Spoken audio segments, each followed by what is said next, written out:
Hello, everybody, and welcome to this week's episode of Hard Claim with Aviva Sam. I'm Sam, and this is a show where we talk to people who play Blood on the Clocktower and get their player perspective of the game. And joining us for this week's episode is Samantha. Thank you for joining. Thank you so much for having me, Sam. Yeah, no problem. So we do like to start with our opening Hard Claim question. So you've loaded up Trouble Brewing, and you've drawn the Fortune Teller token. That's right. So I guess we'll start with how any fortune teller would start. Please pick a player, or two players rather. Ooh. Well, the way that I generally tend to play fortune teller is I really hope for no's in the early game so that I can start trying to trust people. A I like yes that, makes yeah. me very stressed out right away. So there's not necessarily a rhyme or reason to where on the grim I'm picking.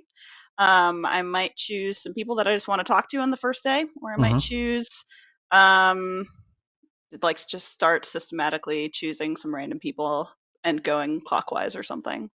Yeah. I think today I'm feeling like talking to my very good friends, seat 1 and seat 7. Seat 1 and seat 7, and you would learn a no. Awesome. That's what I'm hoping for. Yeah, I do agree with that. I always like to point out, the balance of fortune tellers. It's this real strong information role who has its own built-in misinformation.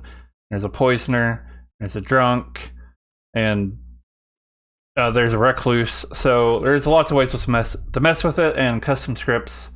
I find a lot of people don't really take that in consideration sometimes when they put on a fortune teller. Absolutely. All right, so let's say it's day one, and you would talk to somebody, maybe I guess one of your pings. It sounds like it. So what would you claim to them? Whether it's a hard claim or just whatever. Yeah. Well, considering I got a no, I'm thinking that it's pretty unlikely that I selected a recluse. And when I hard claim something day one, I'm thinking about what information do I not want the evil team to know about me right away. So just assuming there's no spy, kind of right off the bat. What can I claim that's not going to put me too much on the radar for like a early game kill? So I'll probably claim recluse right away. It's not something that the evil team would target right away. It's also something that might mess with good info. And so as I figure out more people that I can trust as the game goes on, I'll let them in on the secret that I'm not actually the recluse. But for now, that seems like a pretty safe thing to claim. All right, sounds good. All right, so Blood on the Clocktower. Well, when and how did you discover the game? Yeah, I was pretty early to the game. I was a big I still am a big shut up and sit down fan. And when they did their initial release of the review of like the early uh like prototype version of Blood on the Clocktower, and Quinn said that it was his favorite game that he's ever played, that just got me immediately interested. At the time, I was playing a lot of social deception games like Avalon, and One Night Werewolf with a group of my grad student friends. And this just seemed like exactly the sort of game that I would love. I also used to throw a lot of murder mystery parties, like really like Okay. in depth, like get your role weeks in advance, dress for the part, prep for it kind of murder mystery parties. And so the combination of murder mystery and social deception game just got me. I just knew I would fall in love with the game right away once I saw the Shut Up and Sit Down review. So I was a super early Kickstarter backer. I what year was that? 2016, I think. No, Probably 2019. 18 or 19. I can't remember what. 18. Probably 19. Who knows? Mhm. Time. Who knows? Right. But anyway, I backed it pretty early, and then I totally forgot about the game and had no idea that online games were happening until I got my game in the mail. Oh, wow. So in that sense, I kind of came to it late at the same time, because I wasn't playing when a bunch of people were like creating their homemade versions of Grims, playing in these online communities that were really thriving. I mean, the stream from TPI had started up all during this time, and I just had no idea. I was just patiently waiting for my Grim to show up in the mail. But by the time it did, I started just playing constantly. I learned how to storytell first because at this point in time, I was just thinking that it was an in-person game and I needed to convince all my well, at this point I had moved across the country, and so I was no longer in the same area with all of the friends that I played Avalon with, and so I had to start convincing all my friends that this was going to be an awesome game that they should all play. And so I was the primary storyteller for my group, and played a whole bunch kind of in person, but I eventually wanted to play a lot more than I could gather, like 10 to 12 friends to play the game. So I started looking at online communities. I started playing a lot more at like local game shops and like making friends that way. And it kind of just took off from there once I actually got the Grim in the mail. Yeah, But yeah. it's probably one of the more unique stories, I feel like, because most people who has discovered it early did find it online. So that's very fascinating. How many times did you storytell before you actually like sat down and played yourself? So my husband also learned how to storytell at the same time I did. Okay.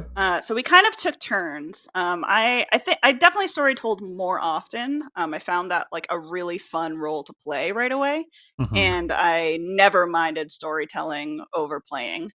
But I would still cycle into the games with my husband being able to storytell as well. So uh, yeah, it wasn't one of those situations where I was the only storyteller in the group. Got it. Do you remember what your first games that you played in were like? Sort of. I it was a while ago now, and I have a terrible memory for like particular games. Some people Right. can just recall details of games, and I'm always amazed by that. I'm not one of those people. But I remember games that I played in where uh everyone was ganging up on me even though I was good. I remember games where I'm like figuring out unique mechanics that were just like mind blowing to me at the time. I remember like the big standout moments are still like stand out in my memory. Hmm. Where these moments of like huge affect, like big emotions. Oh my god, I can't believe this is happening type moments, and those feelings still stick with me because I still get them in games today, and it's always so fun when that happens. When you can have like such a big reaction to a game, Hmm. and to be clear, like really positive emotions. Good. Even when I'm being ganged up on, it's just like it's such a fun feeling. um, Yeah. because there are reasons and people are following their information and it's just a big puzzle that we're all figuring out together. Yeah, and that's just the fact that a game can trigger those sorts of like big social emotions is just it's a really unique aspect of this particular game that I haven't been able to find in a lot of other board games. Right. Would you say you were hooked pretty much right away?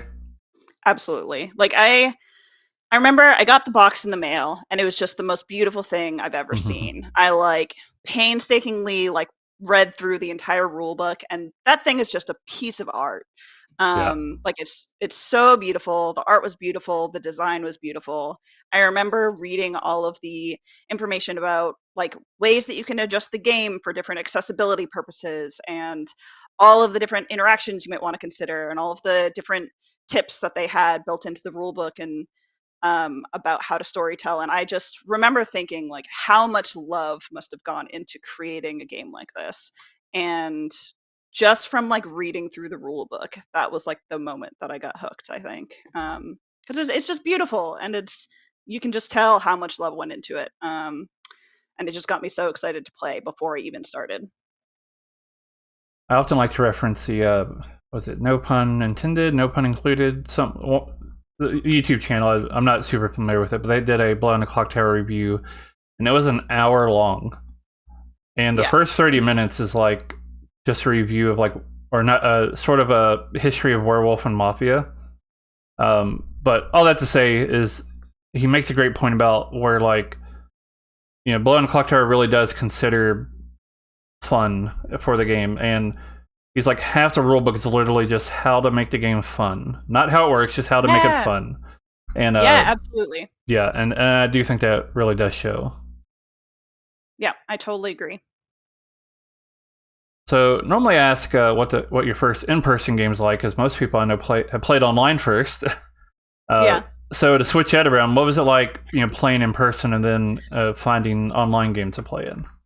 Yeah, my first online experience wasn't great. I'll be honest. I was playing a bunch in person at this time, so I was storytelling when I could. So every other weekend or once a month or something, I could get friends together at my apartment.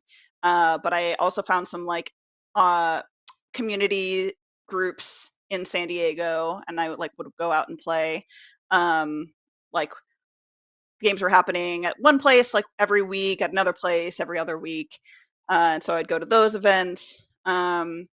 And I still just wanted to play more than all of that combined. And so I was like, okay, well, let me check out what's going on online, because at that point I had figured out, oh, there are actually like pretty thriving online communities. And so I think I started where probably a lot of people start, which is the unofficial, which can be such a good place if you kind of know how to handle that beast and navigate around it and know other people in it. But me not knowing, like never using Discord before. I'd never used Discord before Blood on the Clocktower, and I didn't know anyone who was playing games online. And so it was just like a very new and unwieldy to me at first. And so I just kind of hopped into a game, and the game was just like not super fun. I like didn't really know anyone. I didn't really know how to use all of the different functions. People were like nice enough, but it was just like a pretty meh experience for me. And so I didn't end up going back to online until I started finding a lot smaller communities, like smaller Discord channels that I could kind of hook in with and get to know people a little bit better. Because I just found that really hard to do in such like a huge Discord channel, such as the unofficial. So for me anyway, it wasn't until I started finding these like smaller pockets of Clocktower communities online where I was really able to like see what's so fun about the online experience. My online experience was interesting because so we were playing, you know, it's pandemic time, and we were playing Werewolf through Zoom, and Nice. you know, for some of us it started transitioning to Blood on the Clocktower, and I think for many of us, once you know we did Clocktower, it was you know, no more Werewolf for us. Yeah. But so we, you know, until the official app, we were playing Zoom, using Zoom, and you know, I've done Discord a few times playing, and Discord. I mean, I love Discord as a platform, but for Clocktower, it's just never really clicked with me as well. I don't know if it's the lack of like video or no spatial like component to it really. Yeah, I don't know. Discord just never really suited me well for playing. No. Yeah. Yeah. And I think I joined things like just, it was definitely like the app hadn't been released yet. But I was in this middle ground where the Discord communities had picked up quite a bit. And there were ways of incorporating video that people were using pretty regularly. And it was a little better than I think the really early Clocktower Online versions, which were pretty clunky. But yeah, I mean, the app is pretty awesome being able to use that now. It's kind of a night and day difference to be able to like look into someone's face. For better or for worse, depending on what team you're on, I guess. But yeah, but like I said, we were Zoom based, and Zoom worked, but it was clunky. We used the like breakout rooms for like night chats, and yeah. Long story short, I wanted to adopt the official app as soon as possible, and I did. Yeah, absolutely. And I went from paying $15 a month for a Zoom account to for nothing but Clocktower to $15 a month for the app. So there you go. Yeah, so that worked out. yeah, not bad at all. Yeah. All right. So let's say you're sitting down for a game. You're about to draw your token. What are you thinking? What are you feeling? Yeah, I think that most of the time when I'm sitting down for a game, I am kind of checking in with myself to see what I'm feeling like doing. I think that I don't have a standard play style. Not necessarily because of totally strategic reasons. I'm not a person who intentionally is always trying to change up my meta or anything like that. But I think that I genuinely just change what I'm doing according to how I'm feeling that day. Do I feel like causing a lot of chaos? Am I in kind of a silly mood? Am I in a mood where I like want to puzzle solve? Am I um yeah, like what how much space do I feel like taking up that day? Um those are all kinds of questions that are answered by just kind of checking in with how am I feeling? What do I feel like claiming? And so sitting down, thinking about what would be fun for me at that moment, what would contribute to like me and my group having a fun game. I start thinking about like the sorts of things on the scripts that I might bluff as, regardless of good or evil. Um, yeah, so I don't know, checking in with myself, start thinking about the characters that are on the script, that sort of thing. Yeah, I like that answer a lot. I feel like there's a spectrum of how much people think about it and how much people don't, because some people are just like, "Yeah, I'm just kind of hanging out with people and chilling out," Yeah. and I'm probably somewhere in between where I'm like, I'm kind of looking at the script, kind of thinking, "Oh, what characters might I like to bluff? Whether I'm good or evil," and and yeah, Yeah. By the time I draw the token too, it's a whole new ball game. So much more right, information you have to guide your decision making. yeah. Yeah, like I said, yeah, I'm similar to you. I am thinking about it ahead of time, and then you get your token, and then you start readjusting. Um, and so when you draw your token, do you hope that it's blue or red? I think it really depends on the day. And I think previously, I pretty much always wanted to play evil. Like I just think it's super fun and creating a puzzle for your friends. I think it's just like a really neat thing that Clocktower allows you to do. But lately, I think I've been more and more excited to play blue because I've just gotten better at world building. Um, it's just a skill that takes practice, and after a lot of Clock Tower, it's a skill that you just start Hmm. developing. And I have played quite a bit of Clock Tower, so it's something that I've gotten better at, and I find more and more fun to world build. And so I think lately I've been kind of on a I hope it's blue kind of kick, but uh, red is always just a blast as well because you can do a lot of world. I mean, you should be doing a lot of world building as red as well, but just it's less puzzle solvey and more puzzle creation-y. So just two different kinds of skills. Yeah, I kind of had a sort of a revelation during a recent interview I did, where it kind of dawned on me that the more you play evil, it can help you play as good, because then you kind of get that side, and then vice versa. The more you play good, well, now you're evil, but you kind of know what a good player ought to be, Yeah, doing or 100%. trying to put out. And yeah, I just thought that was an interesting thing there. Yeah, Um, absolutely. I totally agree with that. yeah. So if you are evil, do you prefer demon or minion? Minion for sure. It's just all of the fun of being on the evil team without the responsibility. Right. Or at least as much responsibility.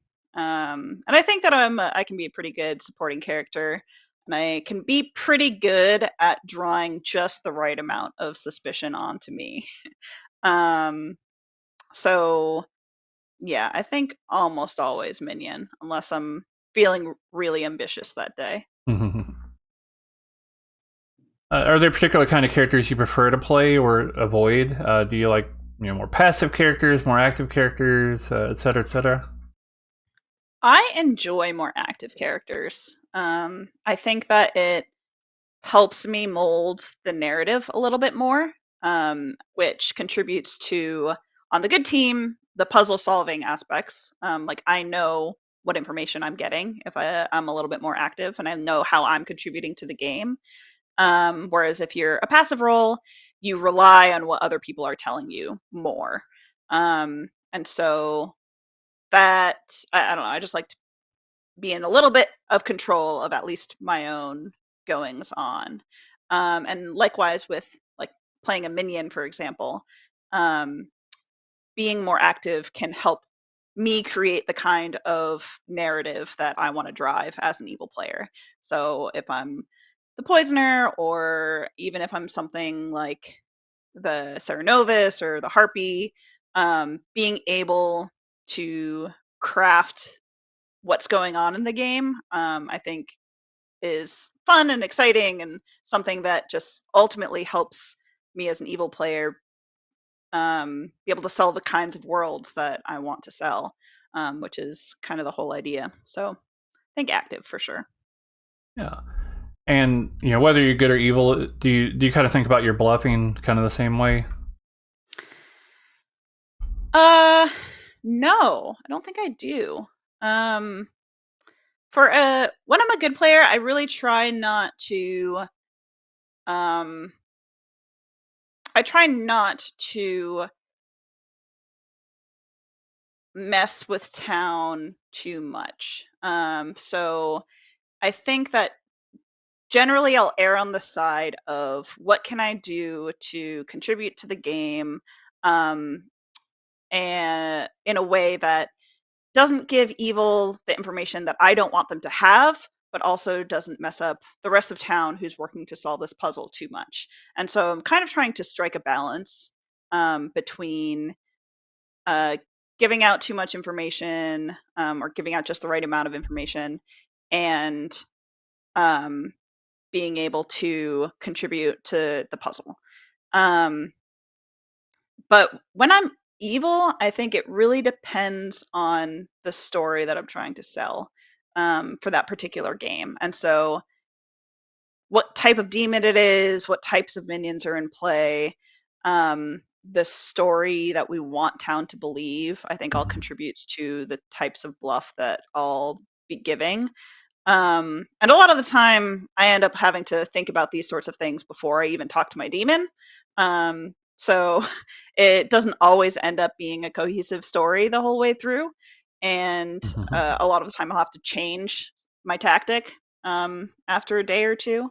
But as a minion, and as a demon, I'll think a lot more carefully about the story that I want town to believe, um, more than thinking about the information that I do or don't want to share.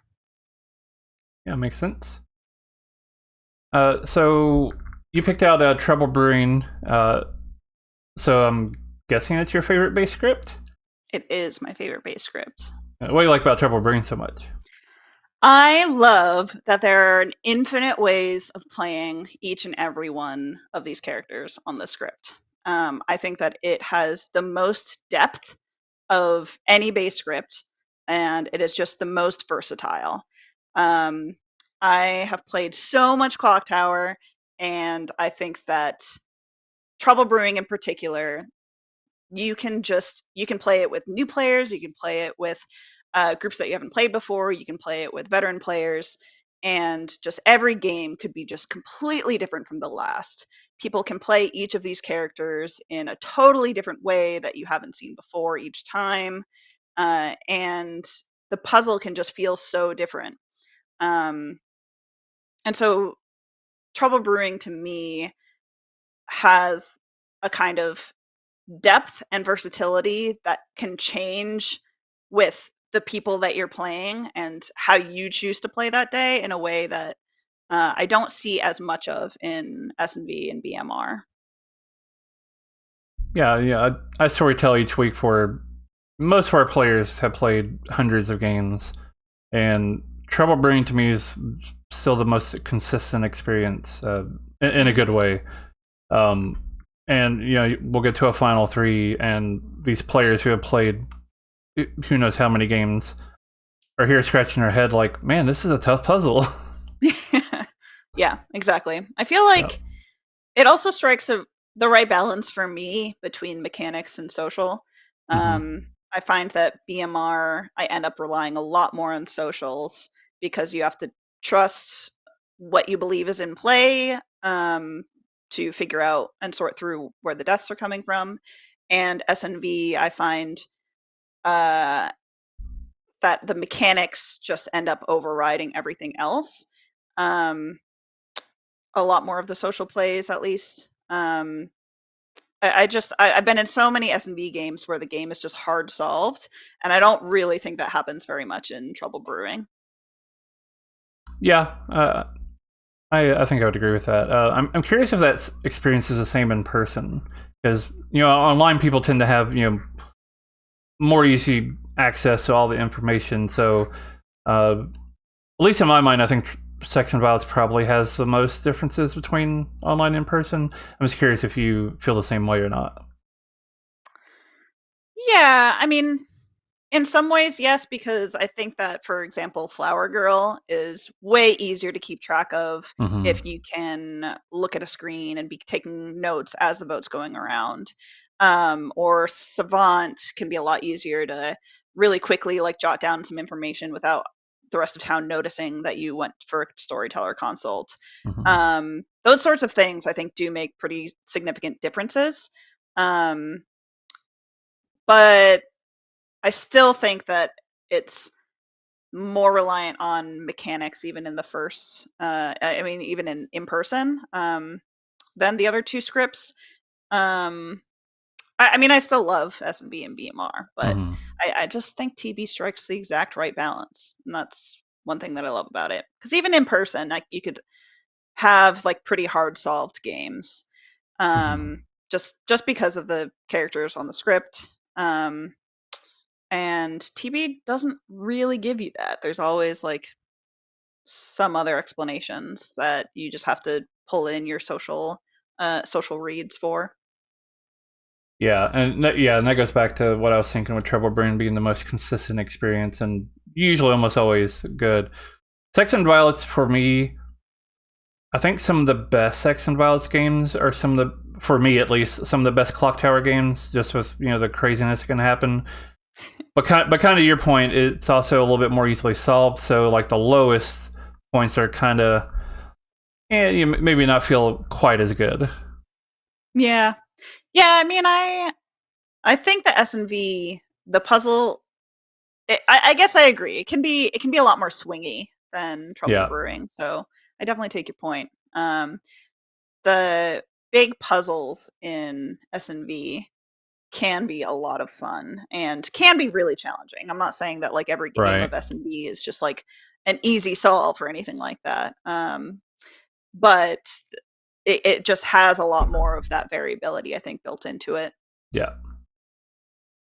All right. Well, speaking of S and V, how do you feel about madness as a concept or as a mechanic in the game? I love it. I think it's a really fun mechanic, and I think it's up to the player how they want to utilize it or not utilize it. And I think that giving people that option is, um, yeah, it's a fun like game design piece. I'll usually go along with madness, unless it becomes really clear that not going along with it is better for my team. Hmm. Um, but even then, sometimes I'll still go along with it. Fair enough. Yeah. All right. We do like to talk about quote unquote divisive characters. Uh, Mm. always think it's a fun segment to see what people think about. Um, so the first one, again from Sex and Violets, how do you feel about Snake Charmer? I love Snake Charmer. I am always very happy to get that role. I think it's a super fun character. I will always play it a little risky. I'm not necessarily always trying to become the demon, but I think that either it is an incredibly strong townsfolk, or if I end up being on the evil team, it creates a tough situation that is going to be really fun to see if I can get out of. Hmm. And so I'm a big Snake Charmer fan. but I like becoming evil in general. I'm always trying to be evil as the goon, always taking the mez words. Um, so it doesn't bother me to switch teams in that way. But even if I don't, I've got some really, really strong information for town by the time the puzzle solving aspect of it comes into play. Yeah. All right. How do you feel about Poppy Grower? I like Poppy Grower just fine. I think that it in a lot of the games that I played recently with Poppy Grower, it hasn't even made that big of an impact on the game. Um, Maybe those are like consequences of the scripts that I've been playing it with. Could be. But I find that in at least like a decent portion of the games that I play with Poppy Grower in it, the evil team managed to find each other before the Poppy Grower even dies. Um, and there are ways of like signaling information to your evil team to be able to make those kinds of connections. Uh, Whether it's like through the info that you're supposedly selling, or um, if there's a character that's able to be a little bit out at evil, coordinating through that. Like I think that it's not always as disruptive as you might think it might be. But on the other side of the coin, I think that it can really make things tough for the evil team the first couple days, and so it really has to be placed on a script where that kind of swinginess in who's winning is allowable and will like even out towards the end, because I think it's pretty strong the first couple days, but um, not as strong as the game goes on. Yeah, that's exactly what I was thinking. That the script building for it's pretty important. I mean, obviously that's Yeah. true of a lot of characters, but yeah, Poppy Grower, you really need to kind of balance with it. Hmm. All right, next character. How do you feel about Heretic? Well, one of my favorite scripts is FM Jason's Stormcaught Heretic script. The okay, but hear me out. Um, that is, I think it is just such a brilliantly designed script and so much fun to play. And the first time I played it, my mind was just warped. I had no idea the right way to play that script.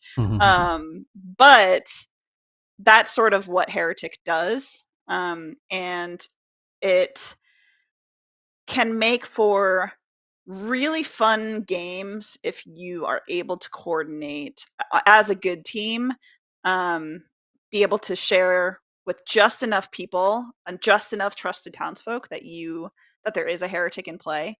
Um, and of course, it can just fall apart at any moment.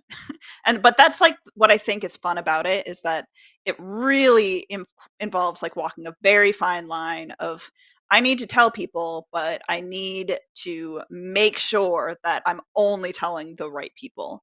um, and that's a character aspect that you don't get with a lot of characters. I mean, obviously, as the fortune teller, I'd prefer not to be poisoned or killed early on, but it's not that big of a deal. With Heretic, like, there's a lot resting on your shoulders. So I find that really fun and like interesting as a mechanic, but I can also see how that's like a lot of pressure to put on one person. Yeah. Um, and if they end up telling the wrong person, or they didn't tell the right townsfolk, or the townsfolk aren't trusting the heretic, it can feel like, oh, the heretic lost us that game or something, which you should never like put that on one person in a game of Clocktower. Um, but I can see how those feelings can be had in certain games. So on the one hand, I really like it, I enjoy it, but I can certainly see why other people would not love it. Yeah. And I've kind of seen the extremes too, where there's a heretic that just tells practically everybody and gives it away, Yeah, or tells nobody, and then yeah, nobody's working with it. So yeah, it's a pretty tough character. Which, I mean, most of these characters are pretty advanced and probably are going to be on some of the, we presume, some of the harder expansions in the in the future. yeah. Um, all right, next character on the list. How do you feel about Atheist? Atheist is fine. I don't feel that strongly one way or the other about it. I've I've played in a lot of really fun atheist games, especially I think Patters I think is well known in the community for running just like silly Hmm. fun atheist games, and by the end of the game, everybody knows it's an atheist game. Um, but it's we've all had a good time, and so those have all been really fun games. I think in general, like if you have a good storyteller who puts out like an interesting puzzle for you, but doesn't make it impossible to solve, then it's a fine character. Um, I do think that I prefer the version of Atheist where the Atheist token doesn't go out. Okay. Um, so this is kind of like a homebrew version of it. Uh, Right. Although, of course, the Atheist is not on a home script, so who knows what the final version of Atheist will look like. But getting the atheist token, unless there's a drunk on the script, which I guess there often is, but not always, it can always be like, all right, well, it's sort of up to me to make this game fun. I guess I have to draw it out a few days, not tell people, because otherwise the game just won't be that fun for a lot of people because they'll immediately figure it out.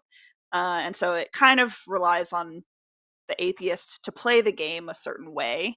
And I find that restriction to be like not the best. I like characters that you can play in a million different ways. Um, but yeah, I don't know. It's fine. I don't. I'll play an atheist scripts. Not my favorite though. Yeah, fair enough. All right, and one more character for this section. How do you feel about Legion? Legion. All right. Well, Legion. I'll tell you, Sam. I have played in so many Legion games, both as Legion and as good. I think you even story told a Legion game for me once at the first Clocktower Con. Um, No, what? Not me. no, maybe you were just in the game. I have memories of you being there. I really want to do Legion in person. I never have. Yeah. Okay, man. I so I've I played a lot of Legion games in person and online. We just played one this past weekend, actually, in person, and I have never been in a Legion game, online or in person, where good has won. Not well, once. I've been good, I've been evil, and every single time Legion wins. I think it is just so easy to build worlds where there are one or two Legion players are good players, and there's just nothing that town can really do to stop that world building. And there just aren't that many good players to be able to definitively shut out Legion so much of the time. And so I find it fun as Legion because it's like a different kind of coordination. You're working with a bunch of people, you're like throwing some under the bus, you're trying to build others up, you're like playing these interesting kind of um, uh, psychological games where those who are trusted will really try and like dig themselves further into the trust of town, um, and at the expense of like other Legion players. And as a good player, I still find it fun because it's a really really hard puzzle, and figuring out all of the different worlds in which the big chunks of information are false and why they would be false, and like what worlds actually make sense according to which players would be on the good team. Um, it's a fun puzzle to solve, but I just, in my experience, it is just incredibly unbalanced. um, and it's fine. It's fun to play unbalanced games sometimes. I've played all sorts of unbalanced scripts, but Legion is a pretty tough one for good to have a solid handle on.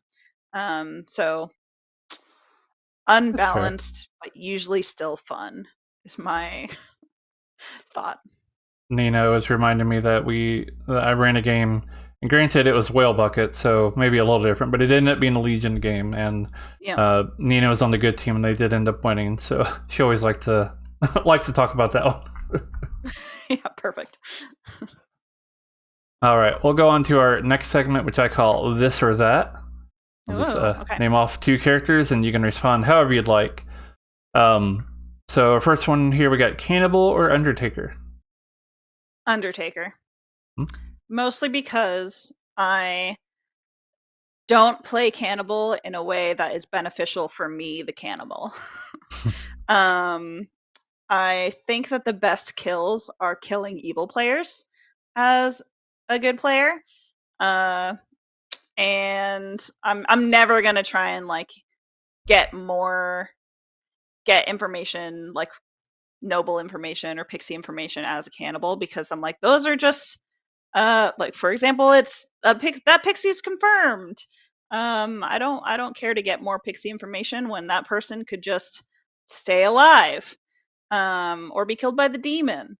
So I don't like killing for cannibal, Right. and I think that Undertaker, it's you just more get more useful information when you are killing evil. So in general, I'll say Undertaker. Makes sense. All right, next one here, got Monk or Soldier.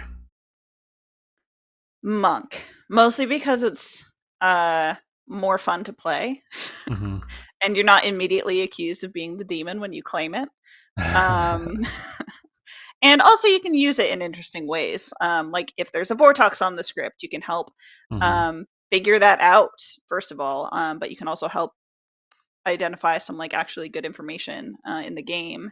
You can, yeah, you can tell a little bit more about the state of the game and have a little bit more control over the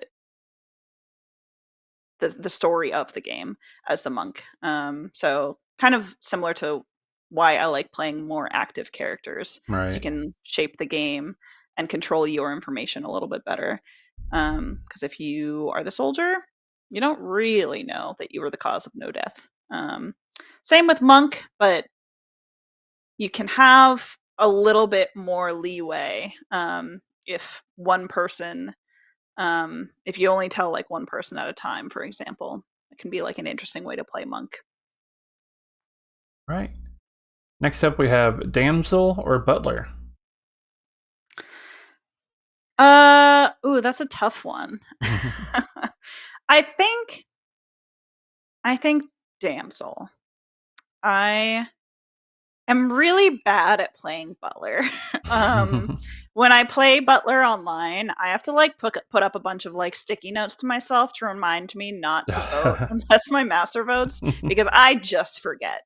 Um, and so I'm not very good at playing Butler.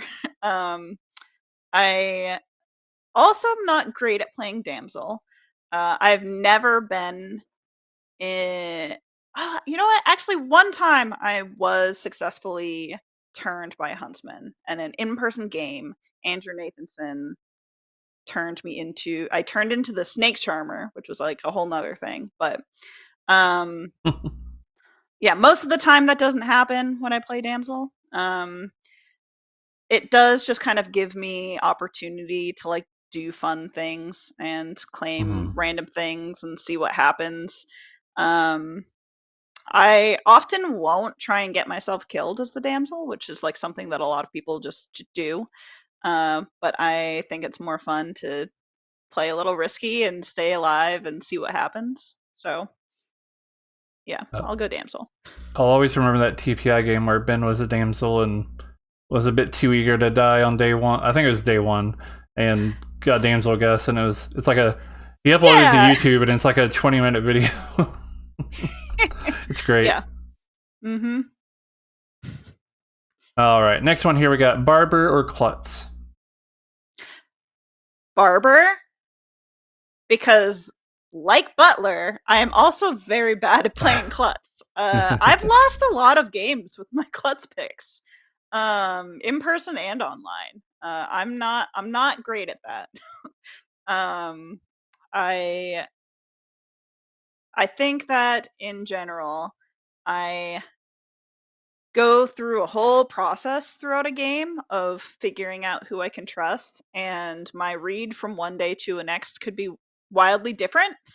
And if I get killed on the wrong day, it's not great for me. So just to in in the spirit of keeping the game going and fun for people, I would rather draw Barber than Klutz. We have a player, Jeremy, who it's just kind of an ongoing joke about him being the klutz because a few years ago there was a span where he was just kind of the klutz several times in a short span and lost multiple times. Yep. Um, Yeah, I feel you. but it was great a few months ago when he got picked by a klutz and he was evil and so got the win. So Yeah, those what kind of goes around stories comes are around. yeah, those kinds of stories are fun for that reason. Yeah. All right, next selection here we got Pithag or Ceranovis.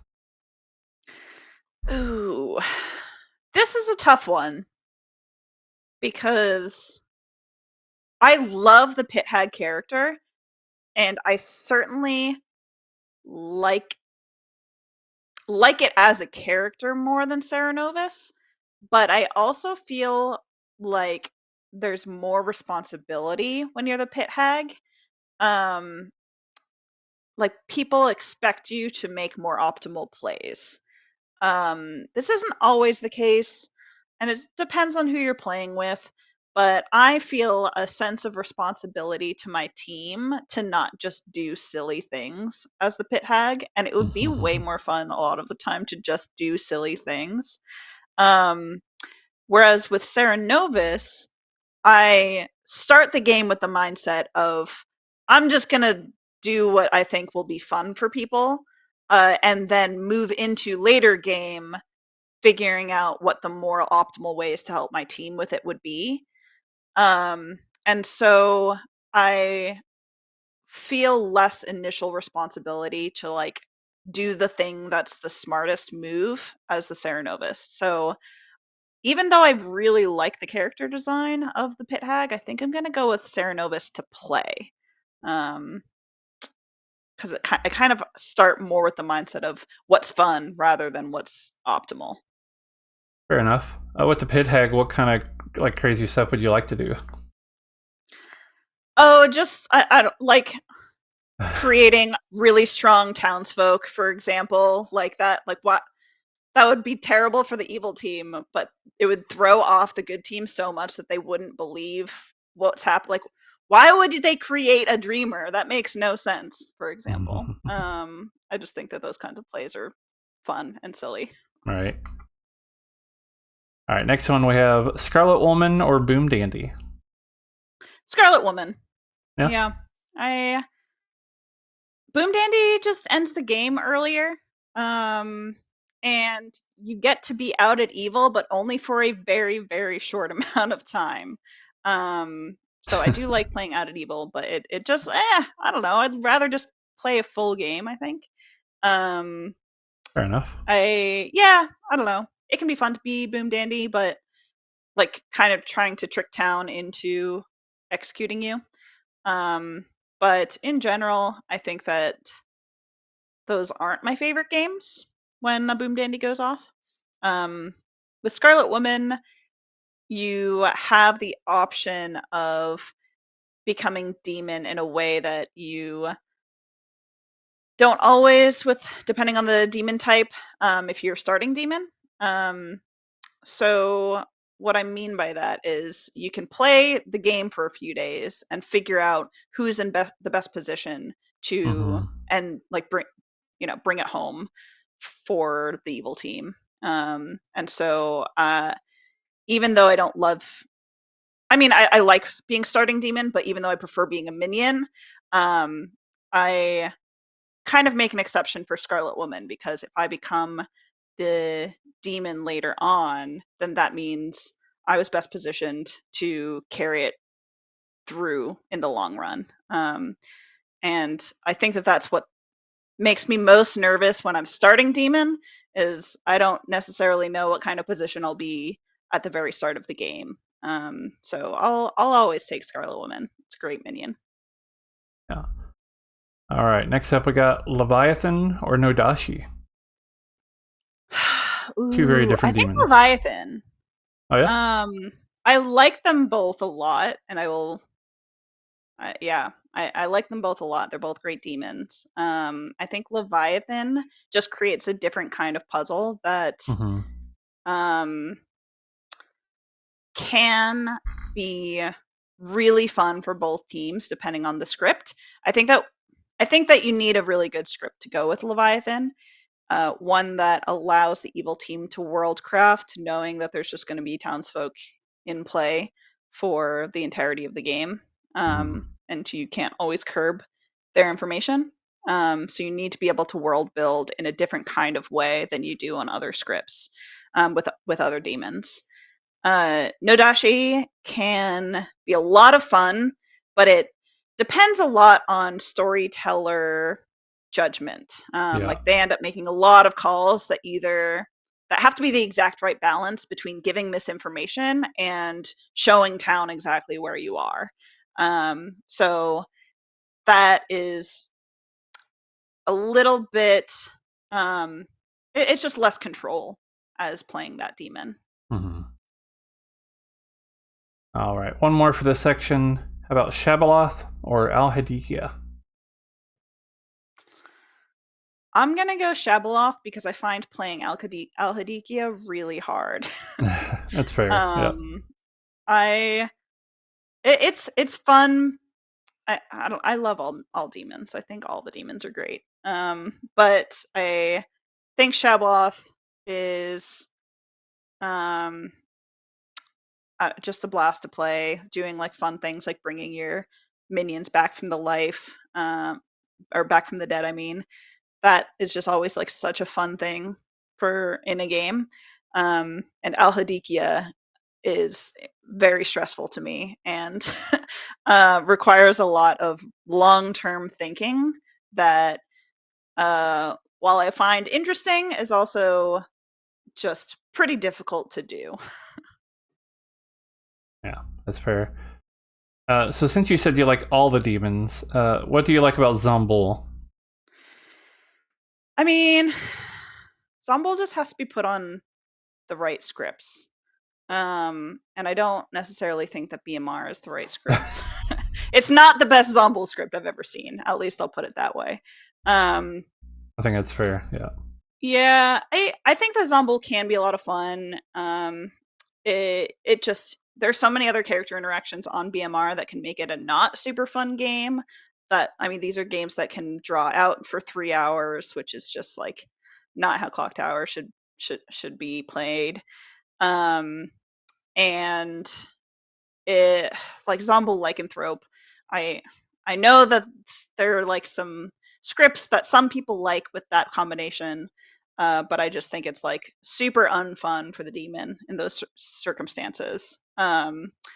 But if you have the right script and you have the right characters, I think that Zomble is like a really cool design for a character, and it you have to play the game a little bit differently than you would otherwise.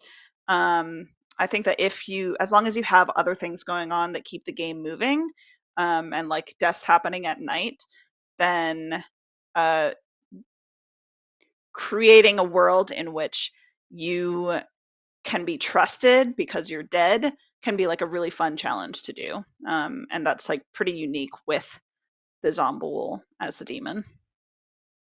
Yeah, makes sense. Do you get to, or do you play with travelers very often or not? Yeah, I think more often in in-person games, just because Yeah. that's sort of what they were built for. Um, to be able to add people in when they're just arriving or have to leave Mm-hmm. early or something. And I, I don't know. I think that they're first of all, from like a game design perspective, I think they're just phenomenal, and I love that they incorporated something like this into the game. I think it's such a huge step up from any other kind of like long Mm-hmm. game where you just can't join if you show up late, or you Right. ruin the game for everyone if you have to leave early. I think that it's such a cool concept, first of all. But also, they add a lot of fun things. I like some travelers more than others. I enjoy games with certain travelers rather than others in play.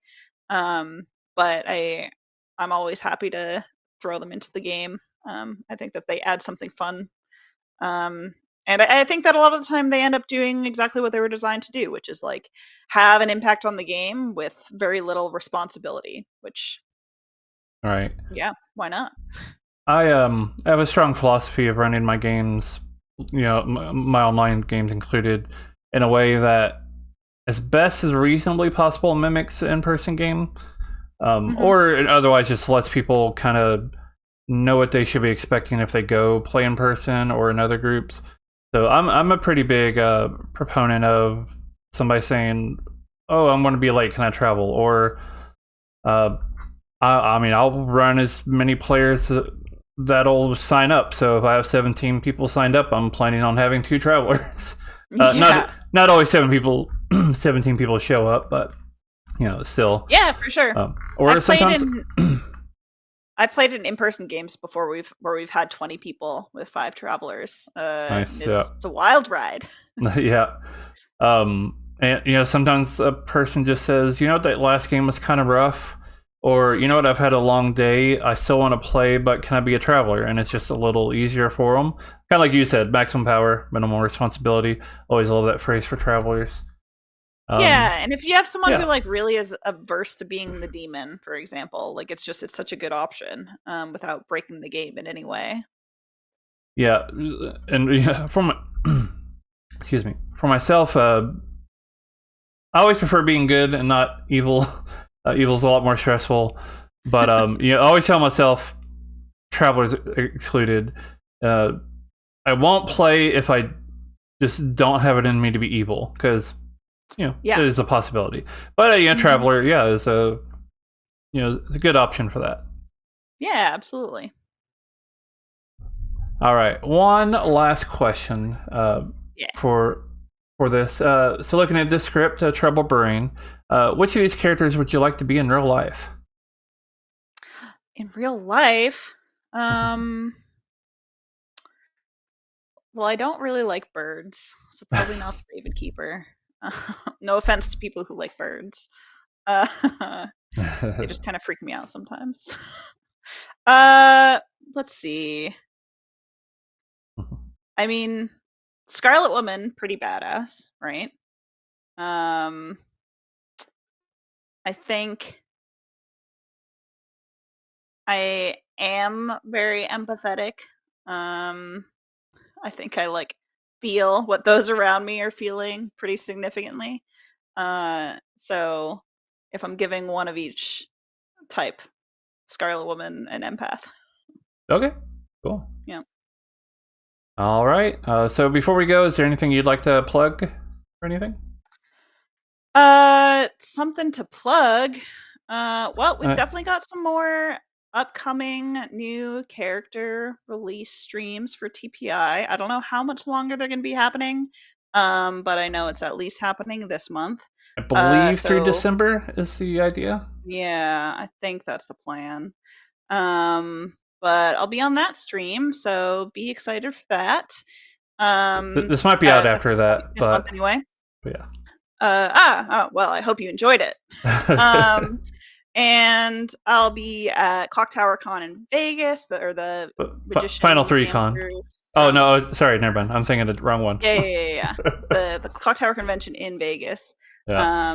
So that'll also happen by the time this is out. Yeah, it will also have happened already, I'm sure. But we'll just all this. See me, then I hope we had a great interaction and some fun games together. Will you be at a Final 3 Con?